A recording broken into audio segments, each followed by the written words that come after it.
아는 사람은 알고 모르는 사람은 모르는, 그러나 알아두면 언젠가 신앙생활 전반에 도움이 되는 크리스천 차트. 성경, 문화, 인물, 또 민감한 사회 이슈까지 모든 주제를 차트로 쉽게 알려주는 고품격 크리스천 차트 토크쇼 차톡, 지금 시작합니다. 안녕하세요. 김근영 목사입니다. 네, 아나운서 나경철입니다. 자, 오늘은 우리가 늘 해온 인사말 대신에 우리를 위해 가장 낮고 천한 곳으로 이 땅에 오신 우리 예수님을 찬양하는 마음으로 한번 인사를 했으면 좋겠는데. 그래야죠. 자, C채널 시청자 여러분, 메리 크리스마스! 자, 저희가 메리 크리스마스라고 인사드리고 나니까 바로 이 노래를 좀 불러야 될 것 같습니다. 있는 사이로 썰매를 타고 달리는 기분 상쾌도 하다. 그럼 저도 여기서 하나 더 할까요? 한 곡 하시겠습니까? 네. 하늘종이 땡땡땡 은은하게 들린다. 저 깊고 깊은 산속 오막살이에도 단일종이 울린다. 너무 좋죠? 너무 좋아요. 네. 그러니까 목사님이랑 이렇게 캐럴 부르니까 어렸을 때 이제 사실 성탄은 전야제가 또 재밌잖아요. 맞아요. 그러니까 성탄 전야제 했던 기억이 새록새록 좀 떠오릅니다. 방금 뭐 부른 캐럴에 맞춰서 다 같이 친구들이랑 율동도 하고 뭐 찬양도 하고 성극도 했고 뭐 새벽송도 돌고 뭐 이런 거 막 했던 기억이 새록새록 또 나네요. 네. 맞습니다. 저도 어렸을 때 하여튼 12월 한 달은 매일 저녁에 교회 가요. 맞아요. 성탄절 전야제를 준비했던 그런 기억이 나는데요. 네. 혹시 방금 부른 탄일종이가 우리나라 캐롤인 거 알고 계세요? 아니요, 전혀 몰라요. 그러니까 보통 캐럴하면 그죠? 거의 외국 곡을 이제 우리나라 가사를 붙여서 번안한 곡이라고 생각을 하는데, 이게 우리나라 캐럴이라고요? 네. 오. 그러니까 이 노래는 1949년 장수철 작곡가가 성탄절에 독창을 맡게 된 아들을 위해 만든 노래라고 합니다. 어린 아들은 성탄절 날 교인들 앞에서 이 노래를 불렀고 다들 그 모습을 보며 기뻐했습니다. 하지만 이후 아들은 갑작스럽게 하늘나라로 떠나게 되었고요. 설상가상으로 6.25 전쟁까지 일어나게 됩니다. 그는 험난한 피난길 위에서도 하늘나라로 간 아들이 보고 싶어 이 편지를 썼다고 합니다. 그 편지를 읽다 보면 아버지의 정말 절절함이 전해져 가슴이 먹먹해지더라고요. 그렇군요.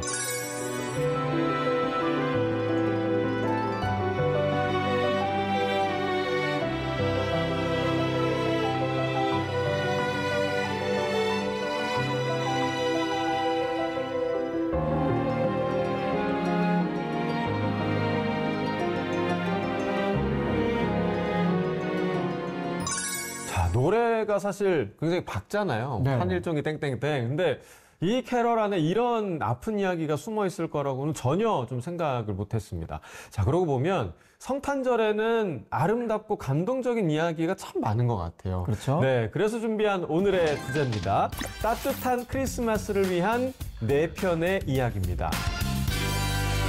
자, 오늘의 주제를 위해서요, 두란노에서 펴낸 크리스마스에 관한 6가지 숨은 이야기, 또 민음사의 오 헨리 단편선, 존 패트릭 루이스의 크리스마스 휴전, 또 연극 빈방 있습니까의 대본과 여러 가지 자료를 참고해서 이야기를 정리해봤습니다. 네, 오늘 소개할 4편의 이야기 역시 저희 차통만의 지극히 주관적 관점에서 차트로 정리했다는 점 미리 말씀을 드리면서요, 따뜻하고 아름다운 크리스마스 이야기 속으로 바로 여러분을 초대합니다. 따뜻한 크리스마스를 위한 이야기 넷, 안젤라 헌트, 새나무 이야기. 어느 산마루에 아기나무 3그루가 살고 있었습니다. 하루는 서로의 꿈에 대해 이야기하고 있었습니다. 첫째 나무는 하늘에 반짝이는 별을 바라보며 세상에서 가장 아름다운 보석을 담는 보석함이 되고 싶다고 말했습니다. 둘째 나무는 흐르는 냇물을 바라보며 세상에서 가장 큰 범선이 되어 멋진 왕을 모시고 싶다고 말했습니다. 셋째 나무는 세상에서 가장 큰 나무가 되고 싶다고 말했습니다. 그렇게 되면 사람들이 자신을 보며 크신 하나님을 생각할 수 있으리라고 생각했기 때문입니다. 어느덧 세월은 흘러 3그루의 아기나무는 커다란 나무가 되었습니다. 그러던 어느 날이었습니다. 나무꾼 3사람이 산마루로 올라와 새 나무를 베기 시작했습니다. 두 나무는 도끼에 잘리면서도 앞으로 보석함이 되고 범선이 될 자신을 상상했습니다. 세 번째 나무는 그곳에 있고 싶었지만 나무꾼의 도끼질을 피할 수가 없었습니다. 이 목수의 손에 맡겨진 첫째 나무는 보석함으로 변신할 생각에 가슴이 뛰기 시작했습니다. 하지만 목수는 첫째 나무를 뚝뚝 잘라서 여물을 담는 구유를 만들었습니다. 둘째 나무도 큰 범선을 꿈꿨지만 초라하고 작은 고깃배가 된 것에 실망했습니다. 이 마지막 셋째 나무는 길고 두툼한 기둥으로 만들어져 목재소 뒤뜰에 쌓여 있게 되었습니다. 그렇게 여러 해가 지났습니다. 세 그루의 나무들은 어릴 적 꿈꾸었던 그 꿈을 모두 잊었습니다. 그러던 어느 날 밤이었습니다. 젊은 부부가 첫째 나무로 만든 구유 안에 갓 낳은 아기를 눕혔습니다. 그러자 구유 안으로 찬란한 황금 별빛이 쏟아져 내렸습니다. 그제야 첫째 나무는 깨달았습니다. 아, 내가 세상에서 가장 아름다운 보석을 담고 있구나. 네, 둘째 나무는 이미 낡을 대로 낡아 있었습니다. 해질 무렵 피로에 지친 남자와 친구가 배에 올랐습니다. 이윽고 거센 폭풍이 일기 시작했습니다. 둘째 나무는 자신을 향해 휘몰아치는 폭풍에 두려움을 느끼고 있었습니다. 그때 자고 있던 남자가 깨어나 말했습니다. 잠잠하라. 그러자 폭풍은 언제 그랬냐는 듯 잠잠해졌습니다. 그제야 둘째 나무도 깨달았습니다. 내가 하늘과 땅의 왕을 모시고 있구나. 셋째 나무는 목재소 뒤뜰에 쌓여 있다가 처음으로 밖으로 나오는 날이었습니다. 한 남자의 어깨에 걸쳐진 채 질질 끌려가고 있었습니다. 병사들이 와서 그 남자의 손과 발을 묶고 셋째 나무의 몸에 못을 박았습니다. 셋째 나무는 못 박힌 자신이 너무 수치스러웠고 사람들의 잔인함에 몸을 떨었습니다. 그로부터 사흘 뒤 세상은 온통 새롭게 변해 있었습니다. 셋째 나무는 모든 것이 하나님의 사랑 때문이라는 것을 알게 되었습니다. 하나님의 사랑으로 첫째 나무는 더욱 아름답게 되었고 둘째 나무는 더욱 튼튼하게 되었습니다. 셋째 나무는 자신을 떠올릴 때마다 하나님을 떠올린다는 것을 알게 됐습니다. 그것은 세상에서 가장 큰 나무가 되어 우뚝 서 있는 것보다 훨씬 더 멋진 일이라는 걸 알았습니다.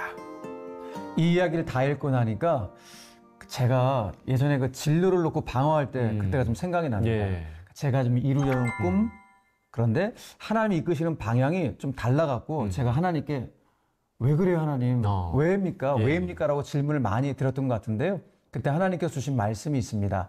이사야 55장 8절 이하의 말씀인데요. 이는 내 생각이 너희의 생각과 다르며 내 길은 너희의 길과 다름이니라. 여호와의 말씀이니라. 이는 하늘이 땅보다 높음같이 내 길은 너희의 길보다 높으며 내 생각은 너희의 생각보다 높음이니라. 저는 지금도 예기치 못한 고난이나 어려움이 올 때마다 이 말씀을 꽉 붙잡고 하나님의 뜻이 무엇인지를 알게 해달라고 기도합니다. 그리고 그 어려움이 지나고 나면 하나님의 기쁜 뜻이 무엇인지 비로소 깨닫게 됩니다. 네. 자, 안젤라 헌트의 새나무 이야기와 또 이 이야기를 통해 말씀으로 풀어주신 목사님의 간증이 참 은혜가 되는 것 같습니다. 내가 하고자 하는 것보다 하나님의 뜻을 먼저 헤아리는 일이 얼마나 중요한가를 오늘 이 새나무 이야기를 통해서 아는 시간이었습니다. 따뜻한 크리스마스를 위한 이야기, 안젤라 헌트의 새나무 이야기였습니다. 따뜻한 크리스마스를 위한 이야기 셋. 오헬리의 크리스마스 선물. 짐은 주급 20달러를 받는 가난한 가정이었습니다. 집세로 8달러를 내고 나면 생활하기도 빠듯했습니다. 하지만 짐은 아내가 원하는 선물을 꼭 사주고 싶었습니다. 그리고 오늘은 크리스마스 전날입니다. 이 델라가 가진 돈은 모두 1달러 87센트였습니다. 몇 개월 동안 모았지만 남편의 선물을 사기에는 턱없이 모자랐습니다. 문득 그녀는 거울에 비친 길고 찰랑거리는 머리카락을 바라보며 큰 결심을 하게 됩니다. 짐은 델라가 갖고 싶어 했던 비핀을 사기 위해 브로드웨이에 있는 상점에 도착했습니다. 그리고 코트 주머니에 있는 시계를 만지작 거렸습니다. 시계줄은 낡을 대로 낡아 있었지만 대대로 내려온 시계였습니다. 짐은 숨을 깊게 들이마신 후 그 자리를 떠나 어디론가 향했습니다. 델라는 탐스럽고 아름다운 머리카락을 팔아 20달러를 받았습니다. 그리고 그 돈으로 남편에게 선물할 시계줄을 사고 퇴근하는 짐을 손꼽아 기다렸습니다.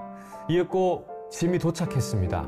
짐은 머리카락을 자른 델라를 본 순간 몹시 당황해 그 자리에 얼어붙듯 서 있었습니다. 왜냐하면 짐은 시계를 팔아 델라에게 줄 비핀을 샀기 때문입니다.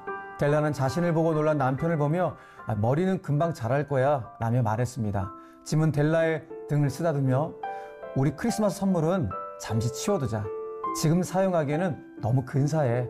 실은 나도 당신에게 비핀을 선물하려고 시계를 팔아버렸거든 라고 말했습니다. 밖에는 엇갈린 두 사람의 마음을 어루만지듯 하얀 눈이 펑펑 내리고 있었습니다. 네, 자, 사실 이 작품의 원 제목은 동방박사의 선물입니다. 네. 이 작가 오헨리는 작품의 말미에 동방박사를 언급하면서 두 주인공의 선물이 서로 엇갈렸지만 그들 역시 동방박사와 같이 현명하다 이렇게 말하고 있습니다. 크리스마스 때 선물을 이렇게 주고받는 풍습이 있잖아요. 예, 이 예. 풍습이 생긴 건 아마도 우리 잘 아는 동방박사가 아기 예수님께 선물 드린 것에서 비롯되지 않았나 그런 추측을 해보게 됩니다. 네. 어떻게 이번 크리스마스 때 연우에게 줄 선물 준비하셨어요? 제일 처음으로 준비했죠. 안 하면 혼납니다. 네. 오늘 밤에 연우에게 이제 들키지 않고 아직까지는 산타 할아버지를 좀 믿거든요. 그래서 들키지 않고 또 선물을 잘 전달할 수 있게 목사님께서 기도 부탁드리겠습니다. 네, 꼭 성공하시길 네. 기도하겠습니다. 네. 따뜻한 크리스마스를 위한 이야기 오헨리의 크리스마스 선물이었습니다. 따뜻한 크리스마스를 위한 이야기 둘.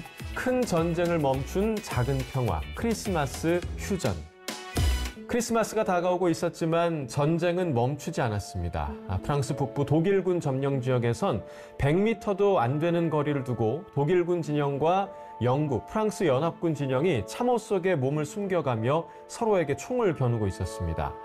1914년 12월 24일 이날도 한바탕 전투를 치른 후였습니다.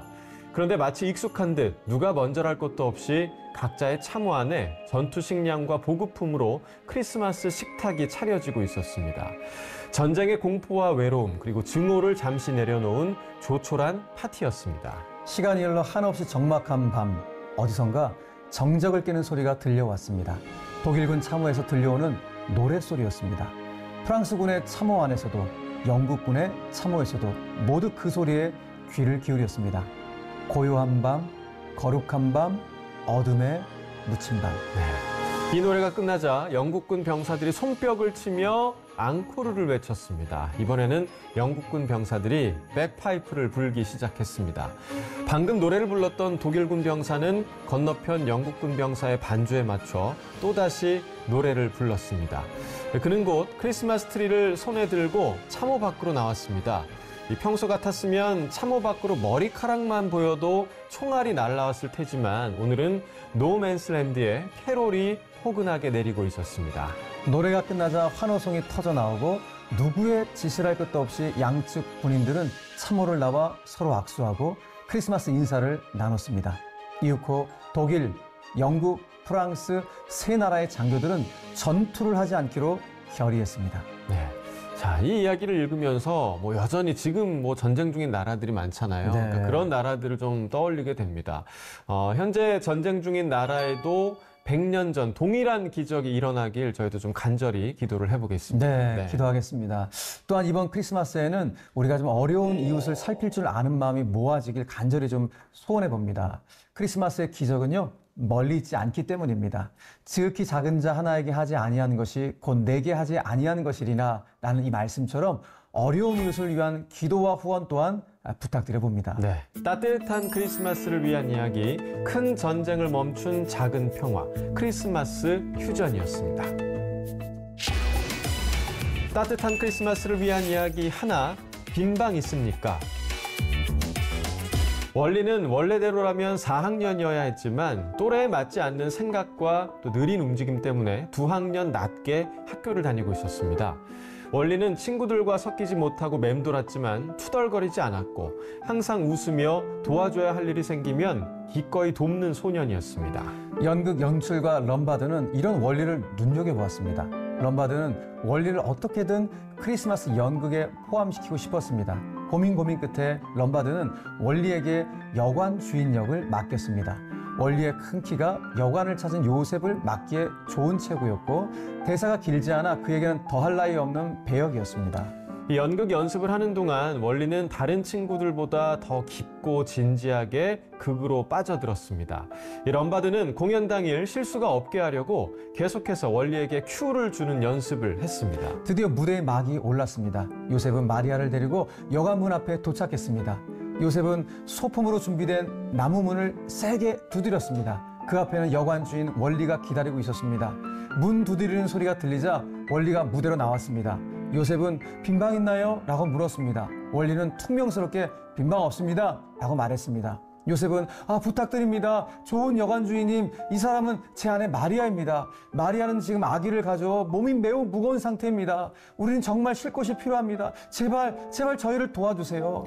이 말에 원리는 굳은 자세를 풀고 마리아를 내려다 보았습니다. 긴 침묵이 흘렀고 관객들은 웅성이기 시작했습니다. 이 럼바드는 재빨리 원리에게 가버려! 라는 대사를 일러주었습니다. 원리는 반사적으로 따라 말했습니다. 가버려! 그러자 요셉은 마리아의 팔을 자기 어깨에 두르고 천천히 움직이기 시작했습니다. 원리는 대사가 끝났으니 무대 밖으로 나가야 했지만 문간에 서서 쓸쓸히 떠나는 부부를 지켜봤습니다. 순간 원리의 눈이 서서히 붉어지더니 금방이라도 울음을 터뜨릴 것 같은 목소리로 외쳤습니다. 요셉, 가지 말아요. 마리아를 데리고 제발 돌아와요. 빈방이 있어요. 내 방을 줄게요. 라고 울부짖었습니다. 원리의 엉뚱한 행동으로 연극은 결국 중단되었습니다. 그러나 원리의 순수한 마음에 감동을 받은 관객들은 오랫동안 원리를 기억했습니다. 네, 자, 이 이야기는 1966년 가이드 포스트에 실린 기사죠. 자, 우리나라에서는 빈방 있습니까? 라는 제목으로 이제 많이 소개가 됐는데, 연출가 최종률 장로는 1980년 신문에 실린 원리의 성탄절이라는 짤막한 칼럼을 읽고 감동을 받아서 이 연극 대본을 완성했다고 합니다. 이듬해인 1981년 12월에는요, 이화여자대학교 앞 민해소극장에서 빈방 있습니까?로 초연한 이후 지난해까지 무려 43년 동안 한 해도 거르지 않고 이 공연을 이어오고 있습니다. 네, 자, 저도 올해 이제 뭐 가족들과 빈방 있습니까? 한번 보러 갈까 지금 생각을 하고 있거든요. 굉장히 좋은 연극이 될 것 좋은 같습니다. 작품이에요. 네. 저희 교회는요, 매년 성탄절 날 뮤지컬 예배를 드리는데요. 작년에 성탄절 때는 바로 이 빈방 있습니까? 작품을 올렸어요. 그렇군요. 성도들이 얼마나 큰 은혜를 받았는지 저도 막 그냥 볼 때마다 울컥울컥 했습니다. 올린 그 뮤지컬 영상으로 저도 좀 볼 수 있을까요? 그러면 저희 교회 유튜브에 수원제일교회 뮤지컬 빈방 있습니까? 치면요 바로 보실 수가 있습니다. 오늘 좀 바로 좀 찾아봐야겠습니다. 자, 시청하고 제가 좋아요, 구독도 잊지 않도록 하겠습니다. 자, 지금까지 따뜻한 크리스마스를 위한 이야기 빈방 있습니까? 였습니다. 세상의 모든 주제를 차트로 이야기해보는 고품격 크리스찬 차트 토크쇼 차톡. 오늘은 따뜻한 크리스마스를 위한 4편의 이야기를 전해드렸습니다. 자, 이 중에는 뭐 우리에게 많이 알려진 이야기도 있고 또 실화를 바탕으로 한 이야기, 동화, 또 연극까지 여러 장르를 아우르는 그런 시간이었는데 자, 목사님 오늘 진행하시면서 좀 느끼는 소감이 있다면 잠시 좀 나눠주실까요? 다 기억나는데요. 저는 개인적으로 요즘 전 세계가 앞서 말씀드렸던 것처럼 전쟁을 굉장히 많이 하고 있잖아요. 너무 가슴이 아픈데 크리스마스 캐롤을 함께 들었던 군인들이 전쟁 중에 서로 악수를 나누고 전쟁을 그치게 됐다는 그 이야기를 들으면서 정말 그 이야기가 요즘 우리 시대 가운데 그대로 적용되고 실현됐으면 좋겠다. 간절한 마음, 기도점을 갖게 되는 그런 이야기였습니다. 네, 저도 막 목사님 이야기를 좀 들으면서 요즘 전쟁이 커져만 가고 있다라는 보도를 계속 전해드리거든요. 그럴 때마다 참 마음이 많이 무거워지는데 정말 목사님 말씀처럼 서로가 좀 손을 맞잡을 수 있는 그런 계기가 이번 크리스마스를 통해서 좀 됐으면 좋겠다라는 생각이 들고 우리가 두 번째로 봤던 크리스마스 선물이라는 그 이야기, 저는 굉장히 좀 어렸을 때 읽었던 그런 이야기인데 서로 부부가 소중한 거를 내려놓고 서로를 위한 선물을 준비했다라는 거 다시 한번 좀 떠올리게 됩니다. 그래서 이번 크리스마스 때 우리 아내에게 무슨 선물을 해줘야 될까라는 생각을 조금 더 깊이 고민하게 되는 시간이고, 내가 소중한 걸 내려놓고 우리 이웃들에게 뭘 나눌 수 있을까라는 생각도 더불어 하게 되는 그런 이야기였던 것 같습니다. 그래서 이번 크리스마스 때가 그 어느 때보다도 우리의 가정을 좀 소중히 여기고요. 또 이웃들을 한번 돌아볼 수 있는 그런 귀한 절기가 되었으면 좋겠다. 그런 소망을 갖게 됩니다.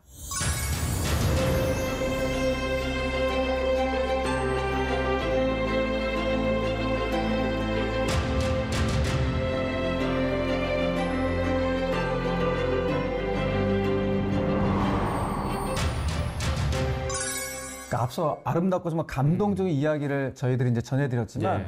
가장 아름답고 감동적인 이야기는 뭐니 해도 우리를 사랑하시기 위해서 하늘 보좌를 버리고 이 땅에 오신 예수님, 네. 우리 죄를 위하여서 죽으시고 부활하신 그 예수님의 이야기가 가장 감동적인 이야기 아닌가 다시 한번 생각해 보게 됩니다. 예.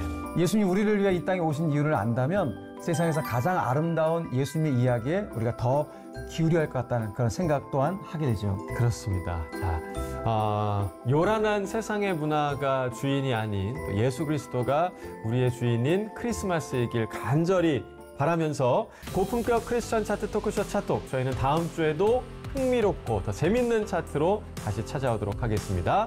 시청자 여러분, 다음 주에 꼭 다시 만나요. 메리 크리스마스! 메리 크리스마스!